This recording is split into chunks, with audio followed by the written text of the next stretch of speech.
Hi everyone, this episode comes with the following disclaimer. The views expressed in this video are our own. We have no affiliation with any political party, conspiracy group, etc. We do not condone the actions of QAnon or their leader, Jacob Chansley. Violence, fear-mongering, and threats are not the answer.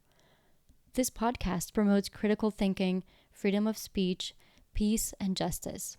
We seek to inspire you, the listener, to know and connect with your higher self. Happy listening. So Jeanette, you sent me a video of a guy. Do you remember this guy? January 6th, bison head fur thingy. led White House. led a riot in the White House. And so he allegedly, his name is Jacob Anthony Angeli Chansley. after that riot, after leading that, he was sentenced to 41 months in prison, which he served. I don't know if he served the entirety. I don't think so. It's been 3-4 years, or I don't know. But anyway, so he came out of jail and he was interviewed, and there was a video that you sent me, and That's the one. we're not necessarily in agreement with the way that he behaved or the acts that he took on that day on January 6th, where, I don't even know exactly what QAnon stands for. So I'm not saying I am, part of that movement or whatever. But the words, we're going to specifically talk about the words that he speaks in this interview and share our viewpoints on that, correct?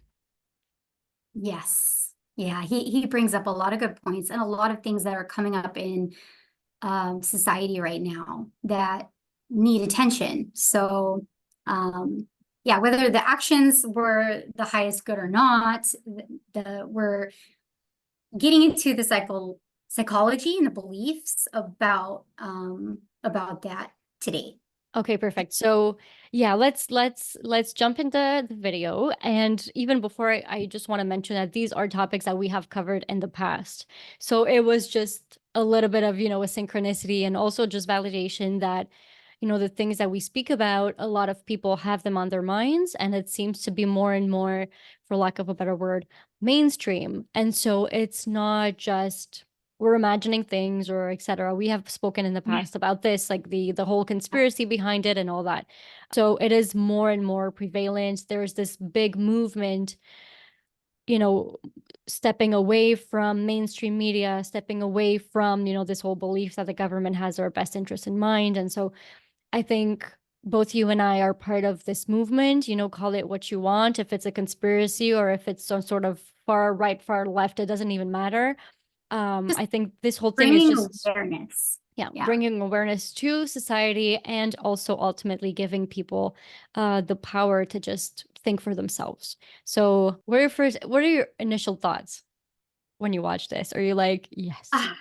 I'm like, have we not literally almost used all of the terminology that he's used in all of our videos? I'm like, wake up, people, but we use the terms in a very spiritual way in how we can deal with our inner selves or our outer reality. And he really, like you says, he brings it into, it's not in our head. It is out there and it's real and it needs action taken, but maybe not violent action. Maybe there's another way. So yeah, the first thing, it was like, oh my God, I resonate with this, what he said, not with what he did, but because I truly believe in my heart of hearts that it is what's happening with society. And I feel that and I feel like, at least I could say for myself, we are on that, I don't want to say side, because that creates a duality, but we are on that wave of wanting to bring awareness and awakening humanity and the mass consciousness. So we're talking about mass hypnosis. And that's why I think it's relative to us, is we're about mass freedom, mass mind liberation, and the awakening. So let's get into it. You can talk about mass formation hypnosis, or you could talk about societal programming like we have in the past episode, just the last one, we spoke exactly about this. And Mhm. we spoke exactly about how you're picking up this programming and this conditioning from society. Now, for Unconscious. better or worse, unconscious. So he speaks about exactly the same thing. And he put it in, the individual and the collective as well. So for individual, he's talking about language, right? To reprogram the subconscious. And I feel like that is just something that humans just do. Mhm. So it's not like the government, it's not like the government just developed this tool to control people. They're just using something that is already there. NLP, everybody can today go take an NLP course as Mhm. a coach, or and use NLP to reprogram the mind, the subconscious mind. Yes, feeding the same stories over and over again in the media will have that effect. It also comes down to what he's talking about, critical factor bypass. Repeated enough times, and people will say it's true. Why? Because the mind is looking always Mhm. for evidence, that Validation. for Yeah. validation and evidence. It's just like Plato's cave. You live there and you see those shadows, and that's just what you think is true because that's where you live in this illusion. But what you are being fed, after a while, after you've been fed it enough times, you start believing it's true. Same. Mhm. So yes. And then the he's talking about 25 to 35% of people, that are the loudest, especially in this day and age. I feel like that is so true because you're talking, it's always that loud minority Mhm. that is, getting their points across and getting their, the government behind them, getting the mass media behind them. And these are not like underdog, like, oh, you really need a voice. No, these are people that have been manipulated by the media through NLP, through critical factor bypass. And now here they are believing everything and voicing it, the loudest. Mhm. While everybody Yeah. else, basically 75% of people are like, are you guys delusional? But we're not going to say anything, right? Because then that means we're against the current, apparently, because they're louder. And so nobody says anything. And then he says you need that 5% or more of people to not get hypnotized. Yeah, we got that. We got We're that. We're there. here. We're there. It's 5% against the 25 to 35 that seem to be 100%, right? So it's a matter of, and I shouldn't maybe use the word against, but I do feel like we're going against the current in some way. Um, it's just we're part of that small percentage that's like, hey, you guys, I'm not sure I believe what you're feeding me. I'm not sure I'm liking it. And yeah, I'm not gonna buy it. Yeah, it's a mess. It Because is then such a how do you say, okay, yeah, I don't buy it, but how do I help other people not buy it who are in the hypnosis, in the subconscious vibration of that already, going with that flow? It takes a lot to just get them to see it. And they're gonna fight, like, like you said, they're speaking the loudest for what they think they believe. It's not what they believe, it's right. what they've been told to believe, but they fight for it.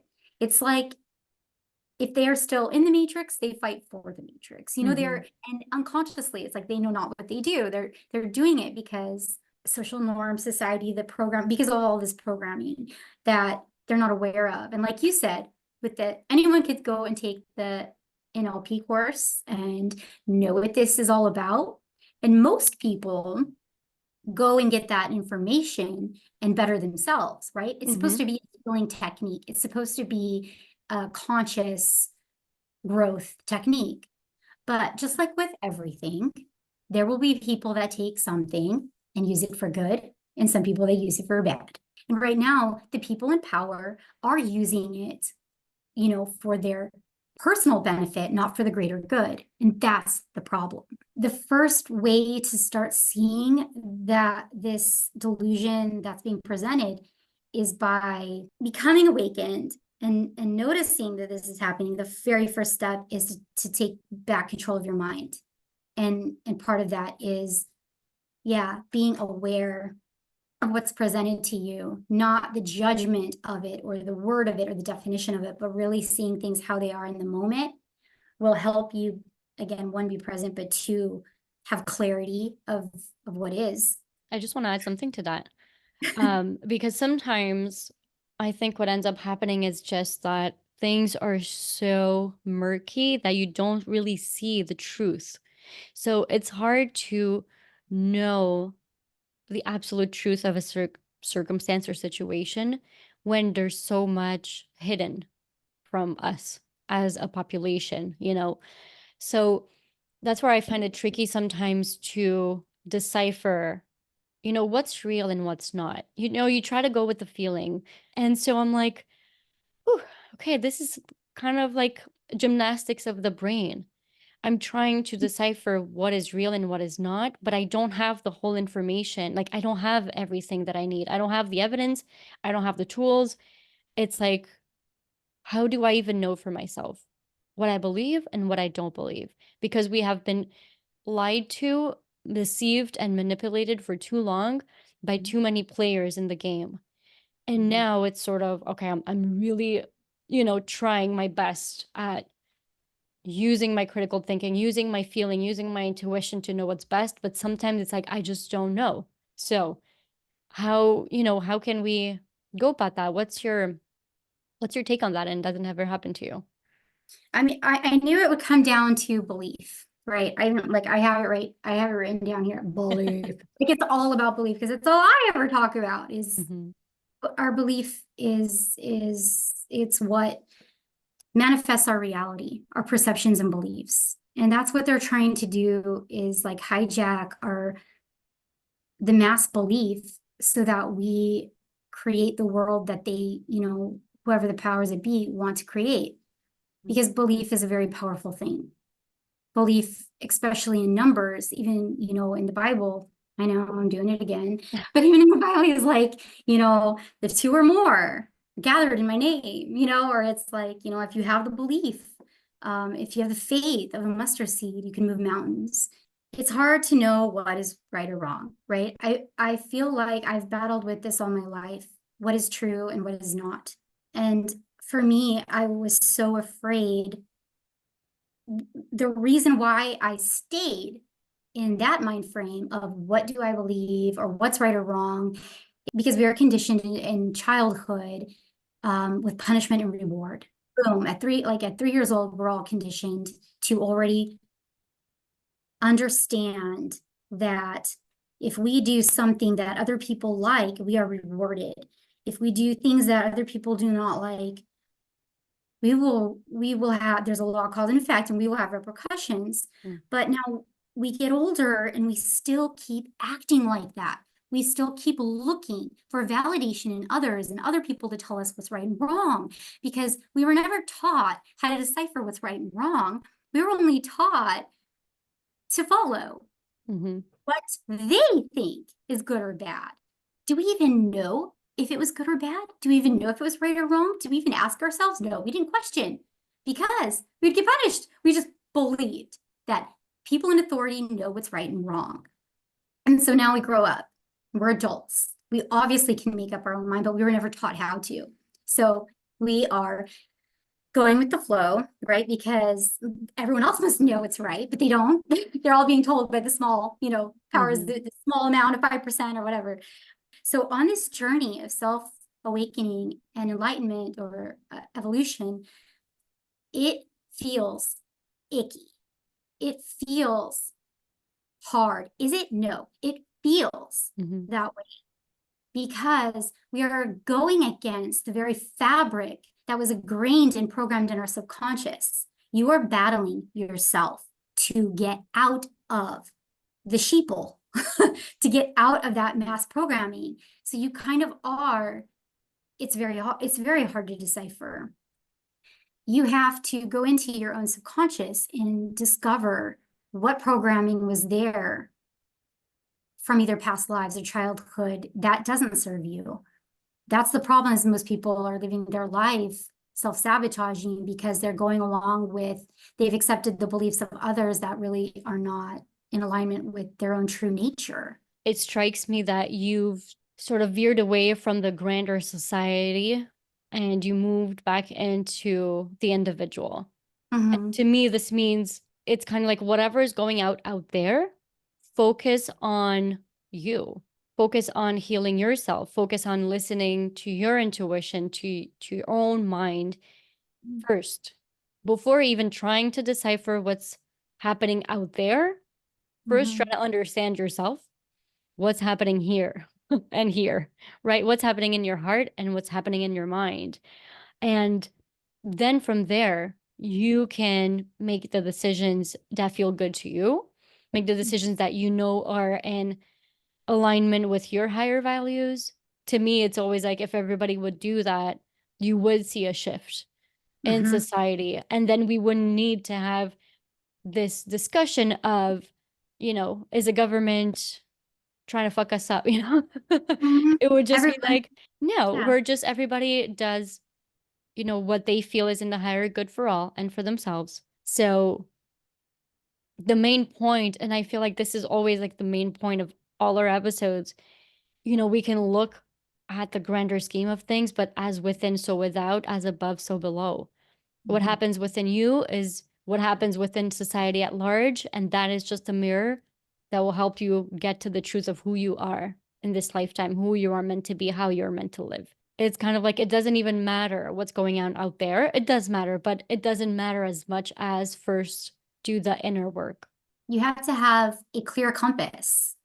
And just like you said, how do you know what's right or wrong? It's like you have to know yourself. But I keep coming back to that because until you truly, truly do, you won't be able to make decisions or step forward with confidence and really step in with your whole self. And you can, some people do it on accident, it Mhm. happens, but then it doesn't last, right? It fades. It's like you got there, but you don't know how you got there. But to get there intentionally with all your power, with your energy, with being able to access your multidimensional self from a higher place. Mm. We talked about, yeah, some people will defend something that is not even really at their core value just because it's a belief or subconscious programming. Do you mean they believe it just because they've seen it and people around them say it's true? And then they're going to start, it's kind of like those 25% of people that just they go on screaming loudly about something that they don't even maybe understand or believe, but just because they think that that's the cool thing to do, or that's what some people around them did and they got influenced by, or it's just, yeah, I think this is it now. If I want to be, top notch, I have to, promote this thing, this way of being, this way of living my life. I have to look a certain way. I have to, behave a certain way to be part of that elite. And I feel like a lot of times that's what happens to these people. It's just they end up taking on other people's agendas just because they Mhm. think that will make them fit in and that will make them better for some reason. Although, if they did the inner work like we were just talking about, they wouldn't need that. They would see, oh, wait a minute, that is not aligned with my core values. So I'm not going to take that on and scream Yeah, that in front of everybody because that's not who I am. But instead, because they don't know who they are, they're just going to get swayed by whatever movement and, you know, um, whatever's trending right now. And they're just going to go ahead and do that. yeah, that I like how you said you hit the nail on the head. If you don't know yourself first, then yeah, you're looking for yourself in others. Just like you said, we won't find ourselves really in anyone else. We can use others, like you said, as a shadow or reflection in circumstances and experiences, but so you will never really truly live your life purpose until you even start the journey of knowing yourself. So really paying attention to the media, what you watch, what you put it in your body, the health, and really shutting out those other outside voices, especially voices that are still stuck in the matrix, Mm-hmm. that clutter. Get away from that. That helps you get to know who you are. That gets to, we talked about the subconscious. Everything that is in our subconscious is a kind of a core belief. So we get to the belief again. Whatever we believe to be true shapes our perspective, and our perspective shapes our reality. Does the belief serve you? And right now, if we're going with this mass formation hypnosis and this critical factor bypass and neuro-linguistic program, and it's not serving us, then I say, screw that belief. I don't care if it's real or not, right? It's like, look at yourself and ask if the belief serves you or not. And then if it doesn't, then maybe there's a belief that you can replace it with that does serve you. Knowing what you believe and why you believe it is huge. And then if it doesn't serve you, change it. Okay, now I'm done because I feel like I'm ranting.